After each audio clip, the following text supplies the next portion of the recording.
अभी इसको मजा चखाता हूँ। भगवाने जई અને વત્સાસુરના બે પગ પકડી ગોળ ગોળ ફેરવી પૃથ્વી પર પછાડ્યો. વત્સાસુરના પ્રાણ ગયા. શ્રી બાલકૃષ્ણલાલ કી જય. ગોવાળિયાઓએ ભગવાનના નામનો જય ઘોષ કર્યો. પછી ભગવાને યમુનાના કિનારે બકાસુરને માર્યો, એનો ઉદ્ધાર કર્યો. યમુના ભક્તિ સ્વરૂપા છે. બકાસુર બગલાના રૂપમાં એ દંભનું પ્રતીક છે. ભક્તિના કિનારે દંભ આવવાની સંભાવના રહે.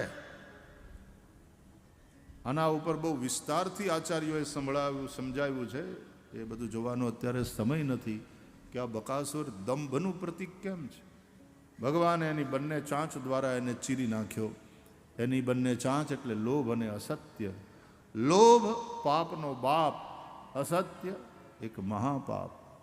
ભગવાને દંભરૂપ બકાસુરનો ઉદ્ધાર કર્યો અને એ પછી ભગવાને પાપરૂપ અઘાસુરનો ઉદ્ધાર કર્યો. એ પછી બ્રહ્માજીને મોહ થયો હતો. એ વાછરું અને ગોવાળિયાઓને હરીને લઈ ગયા હતા. 1 વર્ષ સુધી ભગવાને એ વાછરું અને ગોવાળિયાઓનું રૂપ લીધું અને લીલા કરી બ્રહ્માજીના મોહને દૂર કર્યો. બ્રહ્માજી ભગવાનની સ્તુતિ કરી. આ બધી કથા છે. હવે ભગવાન પૌગંડ વયમાં આવ્યા. દાવજી મહારાજ દ્વારા ધેનુકાસુરનો નાશ થયો. દાવજી 2 અસુરોને મારે છે, ધેનુકાસુર અને પ્રલંબાસુર. કારણ કે દાવજી એ સંકર્ષણ આત્મવિદ્યાનું પ્રતીક છે. અને ધેનુકાસુર એટલે દેહાધ્યાસ, પ્રલંબાસુર એટલે અંતઃકરણાધ્યાસ. આત્મવિદ્યા દ્વારા જ આ બંનેનો નાશ થાય. ભગવાને 2 વાર દાવાગ્નિપાન કર્યું. એક યમુનાના કિનારે અને બીજું મુંજારણ્યમાં. જ્યારે આગ લાગી, ગાયો અને ગોવાળિયાઓ બળવા માંડ્યા, ત્યારે ભગવાને દાવાગ્નિનું પાન કર્યું. ભાગવતના આચાર્યો સમજાવે છે, યમુનાના કિનારે જે દાવાગ્નિ પાન કર્યું એ અગ્નિ દેવરૂપ અગ્નિ છે. અને મુંજારણ્યમાં જે આગ લાગી એ અગ્નિ અસુર ભાવાપન્ન છે. એના અર્થો જ છે, આપણી પાસે અત્યારે સમય નથી એ જોવાનો. પણ પ્રભુની આ લીલા. અને દાવાગ્નિ પાન એટલે શું? વેદો કહે છે મુખાદ અગ્નિ રજાયત. અગ્નિ ભગવાનના મુખથી પ્રગટ થયા છે. અને તેથી દાવાગ્નિ પાન એટલે કાર્યનું કારણમાં લય. ये नियम है, कार्य का लय कारण में होता है. भगवान का मुख कारण है, अग्नि कार्य है. પછી વર્ષા ઋતુ આવે છે. વર્ષા ઋતુ પછી શરદ ઋતુ આવે છે. શરદમાં ભગવાને ગાયો ચારતા. એક તો વર્ષા ઋતુ ગઈ હોય ને એટલે શરદ ઋતુમાં બધે લીલું છમ હોય. વરસાદની અંદર તળાવ ભરાઈ ગયા હોય, સરોવર છલોછલ હોય. અને વરસાદમાં તો પાણી પાછા ડોળા હોય, પણ શરદ ઋતુમાં એ જલ નિર્મલ થઈ જાય. અને એવી શરદ ઋતુમાં ભગવાને વૃંદાવનમાં વેણું વગાડી, ગાયો ચારતા ચારતા.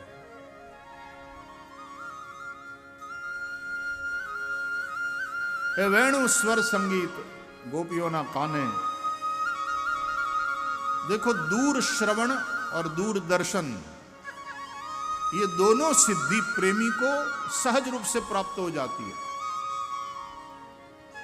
તમે જોજો, 2 જણા ઝઘડતા હોય ને,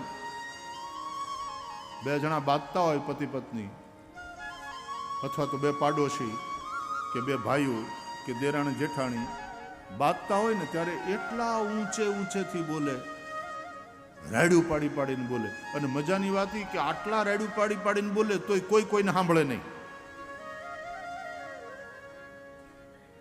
એટલે ક્રોધમાં, ઝઘડામાં માણસ આટલા ઊંચા અવાજે બોલે તોય સામેવાળો ના સાંભળે.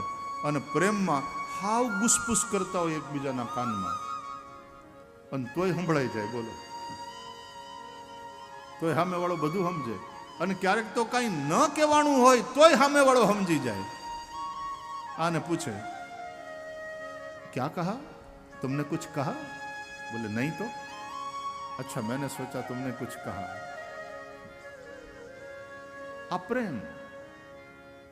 એટલે પ્રેમ હોય ત્યાં દૂર શ્રવણ કૃષ્ણ દૂર દૂર વૃંદાવનમાં ગાયો ચારતા વાંસળી વગાડે છે અને ગોપીઓ પોતાના ઘરમાં છે, ગામમાં છે, પણ એ વેણું સાંભળે છે. અને માત્ર સાંભળે છે એમ નહીં, દૂરદર્શન, આંખ બંધ કરે અને પોતાના પ્રિયતમનું દર્શન થાય. અને દર્શન કેવું? બરહાપીડમ નટવર વપુઃ કર્ણયો કર્ણિકા નટવર વપુઃ કર્ણયો કર્ણિકારમ બિભ્રદ્વાસઃ કનક કપિશમ વૈજયંતીમ ચ માલામ રંધ્રાન વેણોરધર સુધયા પૂરયન ગોપવૃંદૈઃ વૃંદારણ્યમ સ્વપદરમણમ પ્રાવિશદ ગીતકીર્તિઃ.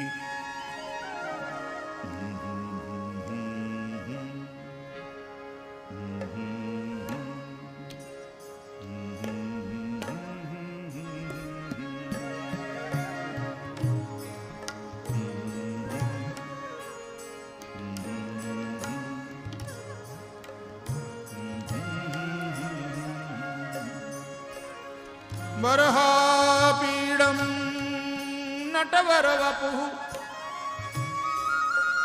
જેના મસ્તકે મોર પંખનો મુકુટ છે, શ્યામ શરીર ઉપર લીલા શરીર છે. આ ભગવાનનું શરીર છે ને, પાંચભૌતિક નથી. ચિદાનંદમય દેહ તુમારી. શ્યામ શરીર ઉપર પીળું પિતાંબર શોભે. કંઠમાં વૈજયંતી માલા, ચરણ સુધી પહોંચે એવી લાંબી માળા. કાનમાં કણેરનું ફૂલ. અધરાર્પિત વેણું.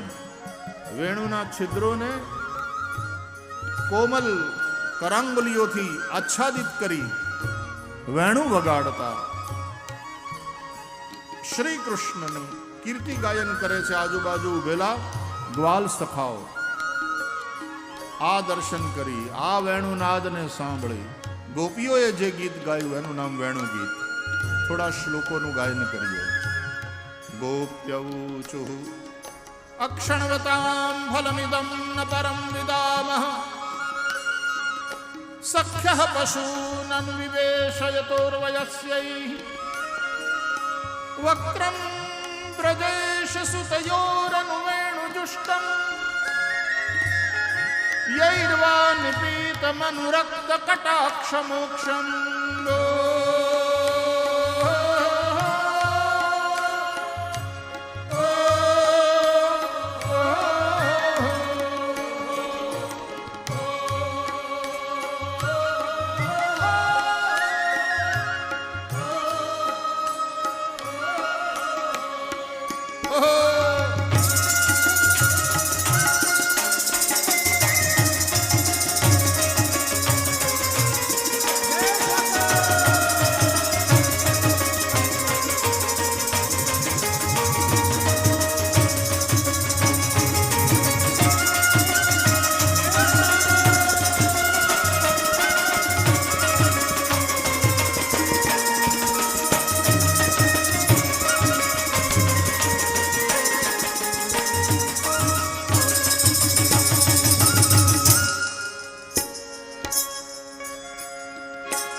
अरी गोपी अरी सखी. वृंदावन में वेणुनाद करते हुए नंद नंदन श्री कृष्ण का जिन्होंने अपने नेत्रों से दर्शन किया है, उन्हीं के नेत्र सफल है. आंखों मળી સફળ ક્યારે કહેવાય? આપણી આંખો ધન્ય ક્યારે થાય? જ્યારે ભગવાન શ્રી કૃષ્ણના દર્શન થાય. વન્ય સંપત્તિથી વિભૂષિત આનંદ નંદન શ્રી કૃષ્ણ કેટલા સુંદર લાગે છે, કેટલા વાલા લાગે. એક ગોપી બોલી, સખીઓ, આ વેણુએ ક્યાં પુણ્ય કર્યા હશે કે કૃષ્ણને આટલી વાલી? ગોપ્ય કિમાચરદયમ કુશલમ સ્મ વેણુ दामोदराधर सुधामपि गोपिकानां भुङ्क्ते स्वयं यदवशिष्टरसमृदिन्यो ऋष्यत्वचोश्रुमुमुचुस्तरवो यथार्याम्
આ ગોપીઓ કહે છે કે વેણુએ શું પુણ્ય કર્યા હશે કે કૃષ્ણને આટલી વાલી, જ્યાં જાય ત્યાં સાથે સાથે લઈ જાય.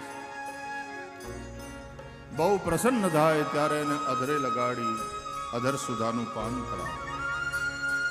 હરિસખી શ્રી કૃષ્ણ વેણુ વગાડે છે અને આ વૃંદાવનના મોર કળા કરીને નાચે છે. આ મૃગલાઓ મુગ્ધ બની અને શ્રી કૃષ્ણની વંશીની ધ્વનિને સાંભળે છે. આકાશમાં દેવતાઓની સ્ત્રીઓ વિમાન લઈને આવી છે, કૃષ્ણ પરમાત્માના દર્શન કરે છે, વેણુ સાંભળે છે, દેહભાન ભૂલે છે અને પછી કલ્પવૃક્ષના પુષ્પોની વૃષ્ટિ કરે. ગાવશ્ચ કૃષ્ણ મુખ નિર્ગત વેણુ ગીત પીયુષમુત્તબિત કર્ણપુટૈ પિબન્ત્યઃ શાવાઃ સ્નુતસ્તનપયઃ કવલાસ્મતસ્થુઃ ગોવિંદમાત્મનિ દૃશાશ્રુકલા સ્પૃશન્ત્યઃ.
વેણુ ગીતના પ્રત્યેક શ્લોકમાં વેણુ વાગતી સંભળાય છે.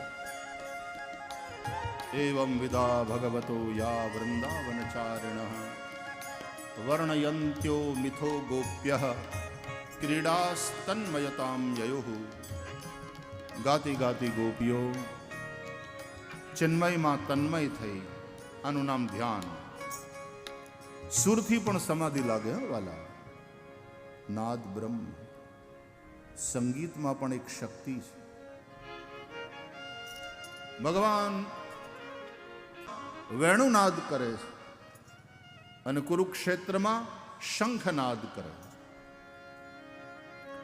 વેણુનાદ દ્વારા સદવૃત્તિઓને પોતાના તરફ આકૃષ્ટ કરે છે અને શંખનાદ દ્વારા પ્રભુ દુર્વૃત્તિઓને દૂર કરે. હેમંત ઋતુમાં ભગવાને નંદવ્રજ કુમારિકાઓ પર અનુગ્રહ કર્યો.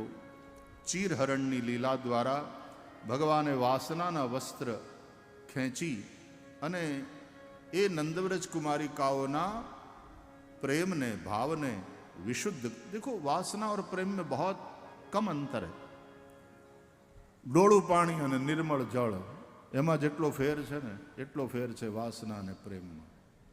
છે તો ઉર્જા એ જ, પણ વાસના એટલે ડોળું પાણી, મલિન ભાવ, અને પ્રેમ એટલે નિર્મલ જલ.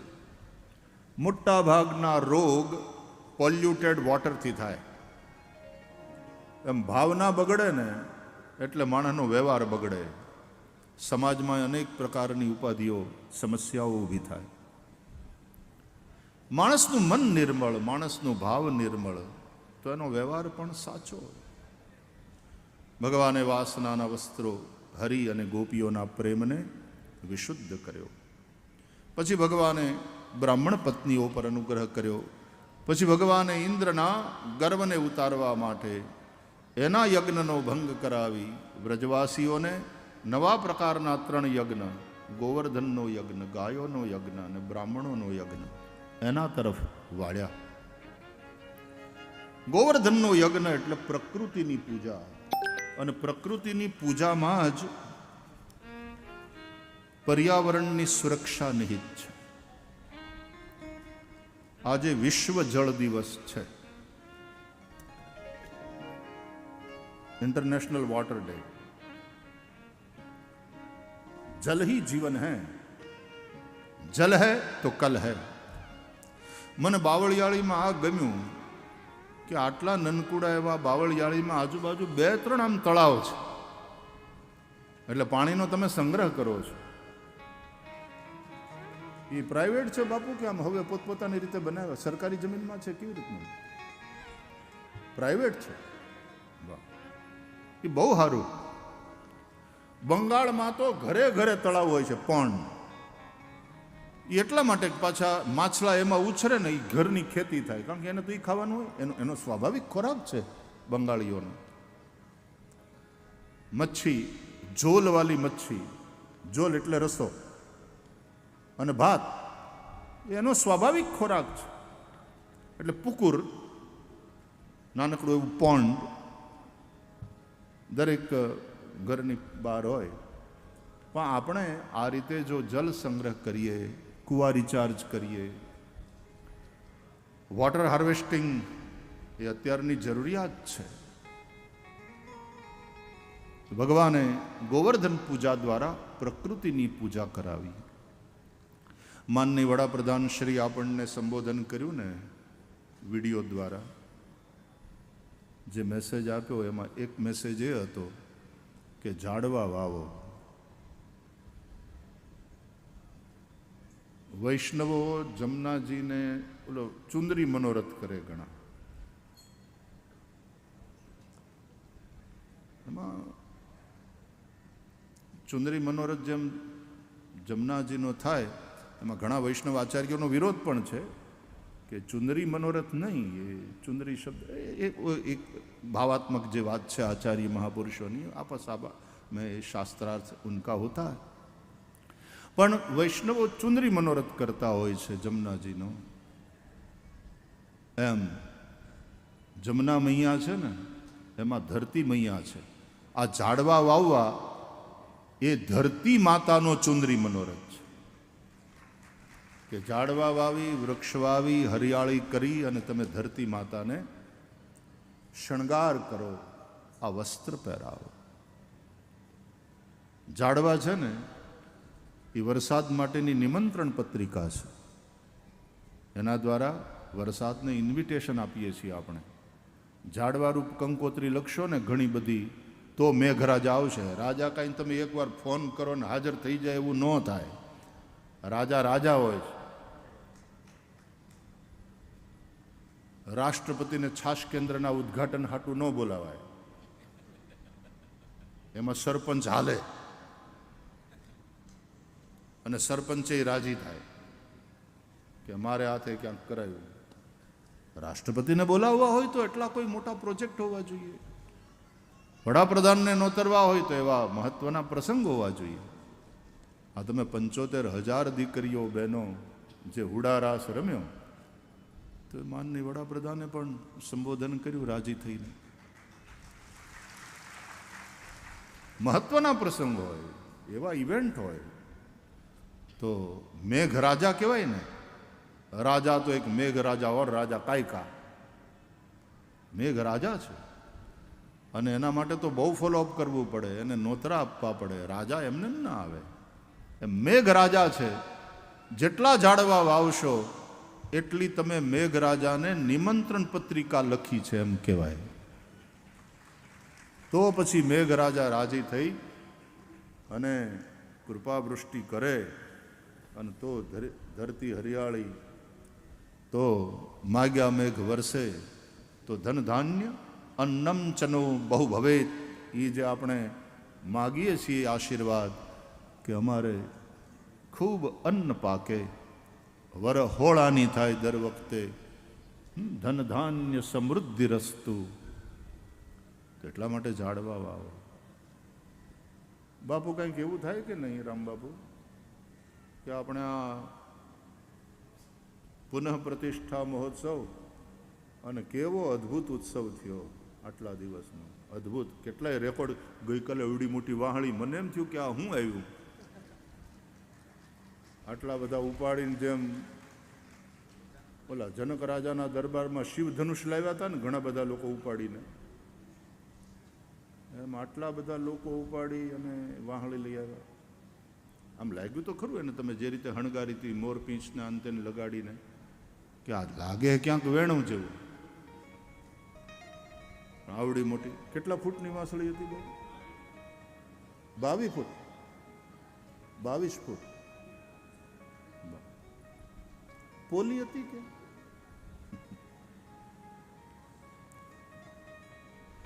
સરસ વેણું 22 ફૂટની. એવો એ બધો આવા રેકોર્ડ કર્યા કરવા, પરાક્રમ, તોફાન કરવા. કાનુડો આપણો તોફાની. ઘણા તો ભરવાડ ભાઈઓની ટ્રક હોય ને તો એની વાહે લખ્યું હોય તોફાની કાનુડો, તે ક્યાંક ને ક્યાંક ભટકાડો જોઈએ પાછો. ટ્રકની વાહે લખ્યું હોય. એક જગ્યાએ આવી રીતે એક્સિડન્ટ થયેલો, એક રિક્ષાને ઉલાડી નાખેલી ને ટ્રક આમ સાઈડમાં ઊભો હતો ને એની વાહે લખ્યું હતું તોફાની કાનુડો. કાનુડો હોય તોફાન કરે, કોઈને વાગે ભાગે નહીં, કોઈ મૃત્યુ ન પામે. તોફાની કાનુડો. તો આ તોફાન કરવા સારું, હારા માયલા તોફાન કરો, પરાક્રમ કરો ને એવા રેકોર્ડ કરો તો બહુ સરસ. છાપાવાળાએ નોંધ લે. આપણા પત્રકાર ભાઈઓએ પણ કેવી આ પ્રસંગની નોંધ લીધી કે 75,000 ભરવાડ સમાજની ને બહેનો દીકરીઓ યામ. ભગવાનની યારે તો 16,000 ગોપીઓ રાસ રમી, ત્યાં 75,000. અને એમાં કૃષ્ણ ભગવાન, હા, રાસ વિહારી પ્રભુને પણ વચ્ચે ઊભા રાખ્યા હતા ને તમે. ભગવાનની દિવ્ય પ્રતિમા એ વચ્ચે હતી અને 75,000 બહેનો. કેવું અદ્ભુત દ્રશ્ય એ. આવા તોફાન કર્યા કરવા સમયે સમયે, રેકોર્ડનું સ્થાપન કરવું ને કંઈક એવા તોફાન કરવા કે જેથી દેશનું ભલું થાય, જેથી સમાજનું સંગઠન વધે અને સંગઠિત સમાજ ઉત્કર્ષના કાર્યો કરતા રહે. તો આવો સરસ રૂડો અવસર છે. અને એ ભાઈ હવે ફોટા એ થઈ ગયું હોય તો પૂરું કરો, મારે બાપુની યાર વાતું કરવી. ભલા આ કંઈક મહત્વની વાત માંડી છે મેં. હા, બે જાઓ. થઈ ગયું? હા, બે જાઓ, બે. બહુ સારું. જય ઠાકર. તો બાપુ એમ કહેતો હતો હું કે આવો રૂડો અવસર છે અને આવા એક રેકોર્ડ બ્રેક થયા છે. તો માનનીય વડાપ્રધાનશ્રીએ કાલે એક મહત્વની વાત કરી હતી. એમાં પહોળાને ઓલા વેક્સિનેશનની નાન તેને બધી વાત તો કરી હતી. એ તો કરજો જ, એમાં તમારો ફાયદો છે. પણ એમણે ઝાડવા વાવવાની વાત કરી હતી. ઘણે ઠેકાણે એવી કથાઓ થઈ છે કે એની અંદરથી પછી લોકોએ નક્કી કર્યું કે અમે અમારા ગામમાં આજુબાજુ આટલા 1000 ઝાડવા વાવશું. અહીંયા બાપુ બેઠા છે, સાધુ સંતો બેઠા છે, આ જગ્યા પ્રત્યે શ્રદ્ધા રાખનારા, ભાવ રાખનારા તમે આટલા બધા બેઠા છો. અવભૃત સ્નાન કરવું જોઈએ કોઈ પણ યજ્ઞ પૂરો થાય ત્યારે. એટલે આપણે અવભૃત સ્નાન તરીકે એક સંકલ્પ ન કરીએ? કારણ કે અહીં ચારે બાજુ મેં જોયું પાણી તમે સારું સંગ્રહ કર્યો છે. વિશ્વ જળ દિવસ છે આજે, એટલે કહેવાનું મન થાય છે કે બાપુ કંઈક નક્કી એવું કરો કે અમુક 1000 ઝાડવા. કેટલા 1000? હા, એમ બાવળિયાળીમાં ને ભરવાડ જ્યાં જ્યાં રહેતો હોય ત્યાં બધે બાવળિયાળી જ છે, અને ભરવાડ જ્યાં રહે ત્યાં બાવળિયાળી પોતાના ધર્મસ્થાનમાં જ રહે છે. એટલે 11 લાખ ઝાડવાનો સંકલ્પ બાપુ કરે છે. હે આ ધરતી માનો ચુંદરી મનોરથ છે. જય હો. બોલ નગાલાખાના ઠાકરની, બોલ દ્વારકાધીશની જય. ઠાકર જય હો. જય બાપુ. પાકું કે આટલા લાખ જે ઝાડવા વવા છે અને પાછા ઉજરીને મોટા કરવાની જવાબદારી લેવાની. હો ભાઈ, વાવીને વયું નહીં જવાનું. તમે તમારા છોકરાને છોડીને વયા જાઓ છો, એ છોકરું ભૂખ્યું, તરસ્યું, માંદું પડ્યું, બરાબર ધ્યાન રાખો છો ને? ઝાડવું મોટું થઈ જાય પછી ઝાડવું તમારી સેવા કરશે. છોકરા મોટા થઈ જાય પછી છોકરા તમારું ઘડપણ હાચવશે. પણ છોકરા નાના હોય ત્યારે તમારે એને દૂધ પાવું, એનું પોષણ કરવું, એ માંદું હાજુ હોય તો એનું ધ્યાન રાખવું. એમ ઝાડવા નાના હોય ત્યારે બરાબર ઉજેરીને મોટા કરજો. હાવ હાચું કહું, એ ઝાડવા મોટા થાય ને એટલે મેઘરાજાને તો બોલાવશે, પણ બાપુ એમ કહેવાનું મન થાય કે એ ઝાડવા જ્યારે મોટા થઈ જાય ને એની હેઠે છાંયો હરખો મજાનો થાય ને કે કોક દી આ કાળિયો ઠાકર મંદિરમાંથી બહાર નીકળીને ઝાડવાની હેઠે ઊભો ઊભો વાહળી વગાડશે. એ વડલો બંસીવટ થઈ જશે. અને ક્યારેક કોક ગોવાળિયા આપણા પહુડા ચારવા નીકળ્યા હશે ને, કોક ભરવાડ ગોવાળિયો એ પહુડાને લઈને નીકળ્યો છે ચારવા, ત્યારે ક્યાંક એને દેખાઈ જાય કાળિયો ઠાકર. આવડી વાહળી છે ને, આવડી મોટી, એ આમ હાથમાં ધારણ કરી અને વગાડતો એ વેણુના સ્વર એને ક્યારેક સંભળાઈ જશે. અને સંભળાઈ જશે તો નગાલાખા બાપાની જેમ એ પણ ભક્તિનો માર્ગ. આપણે ત્યાં એમ કહે છે કે અણછેડ્યા મૂર્ખ ભલા અને છેડ્યા ભલા સુજાણ. મૂર્ખને છેડવો નહીં, એને વતાવવો નહીં, ઉપદ્રવ કરે. અને સમજદાર હોય ને એને છેડ્યા વગર રહેવું નહીં. કારણ કે સમજદાર માણસ હોય, હારા માણસ હોય, એને તમે છેડો તો એમાંથી કંઈક સારું નીપજે, એમાંથી કંઈક સારું થાય. ભારત માતાની સેવામાં લાગ્યા છીએ આપણે, ભારતના સંતાનો છીએ.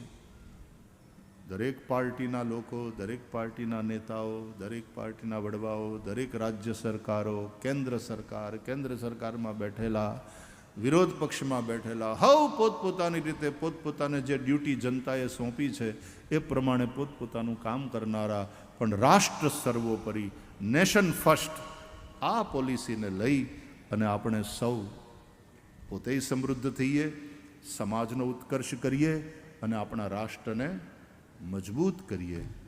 તો આ અવભૃત સ્નાનમાં બાપુ બહુ મોટો સંકલ્પ, બહુ સારું. કાળિયો ઠાકર બહુ રાજી. 11 લાખ ઝાડવા. કેટલા કેટલા કેટલા કેટલા 11 લાખ ઝાડવા. ધરતી માતાનો આ સરસ મજાનો ચુંદરી મનોરથ છે એક અર્થમાં. ધરતી લીલીછમ હરિયાળી. એટલે આટલા આમ સરોવર, આ બધા નાના નાના તળાવ જોયા ને એટલે બાપુ એમ થયું કે તો બાવળિયાની આજુબાજુ તો એવું સરસ મજાનું જંગલ હોવું જોઈએ. એટલા બધા 5,000 ઝાડવા તો અહીં બાવળિયાળીની આજુબાજુ જોવા જોઈએ, એના કરતાં વધારે કદાચ થશે.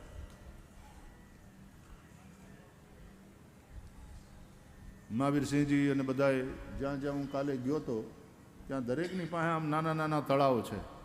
એટલે હવે ઝાડવા બહુ વાવજો, લીલું છમ કરજો. આમ હું જાઉં ને એટલે તમે પ્રેમથી એમ કહો કે ભાઈ શ્રી પાછા આવજો, ત્યારે અહીંયા રહેજો. મને રહેવાનું મન થશે, પણ જો લીલોતરી હશે તો, ઝાડવાની છાયા હશે તો. મકાન તો તમે લાખો રૂપિયા ખર્ચીને સારું બનાવી નાખો, દરબારગઢ જેવું સરસ મજાનું ઊભું કરો, પણ સૌંદર્ય તો એનું ત્યારે છે કે જ્યારે આજુબાજુ સેંકડોની સંખ્યામાં તમારી જમીનમાં ઝાડવા, શેઢે શેઢે તો વાવી જાઓ, ઝાડવા વાવો, ઝાડવા વાવો. ધરતી માતાને આ દાન આપો, નિશ્ચિતપણે એ ઝાડવા ઘણું બધું આપશે. પૂજ્ય પાંડુરંગ દાદા તો કહેતા છોડમાં રણછોડ છે. પૂજ્ય દાદાએ વૃક્ષ મંદિરો બનાવ્યા. કેવો સરસ કોન્સેપ્ટ! આ બધા આપણા ઋષિઓ છે, આપણે એના ઋણી છીએ. ખૂબ ખૂબ ઝાડવા વાવજો. અમારે સાંદી, આ ખાલી કહેતો નથી, અમારે સાંદીપનીમાં તળમાં પાણી ખારા, જમીન તે નબળી, દરિયાની હવા ઓળા લાગે તોય હાવ આમ બેરન લેન્ડ હતી, એને અમે ઝાડવા વાવી વાવી આમ હરિયાળું કરી નાખ્યું છે. જો આટલા વિપરીત સંજોગોમાં પણ જો આ થઈ શકતું હોય તો જ્યાં સારી જમીન છે, ભગવાનની દયાથી પાણી છે, તો આવું કરીશું તો પછી બધું વધ જાય. પાણી વધશે, ઝાડવા વધશે, ઝાડવા વધશે, વરસાદ વધશે, વરસાદ વધશે, હારા વરસાદ થાય તો વળી પાછો હારો પાણીનો સંગ્રહ થશે, વળી વધારે ઝાડવા, એમ વધારે ને વધારે સમૃદ્ધ થતું જશે.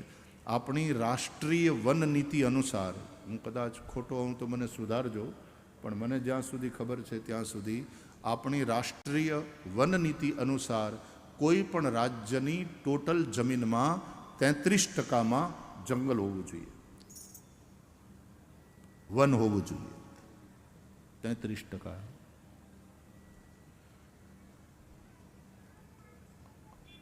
આપણી સંસદમાં પણ 33% મહિલા આરક્ષણ માટેનું બિલ પાસ થયું ને, એટલે થોડા વર્ષો પછી આપણને 33% માતૃશક્તિ સંસદમાં જોવા મળશે. હો હારું, બહુ સરસ. જે ગૃહિણી ઘરનું નેતૃત્વ કરે ને ઘરને વ્યવસ્થિત રાખતી હોય, બરાબર પાકું, તો એ સંસદમાં જઈને પણ, અટાણે તો શું થાય છે કે ઓલી આરક્ષિત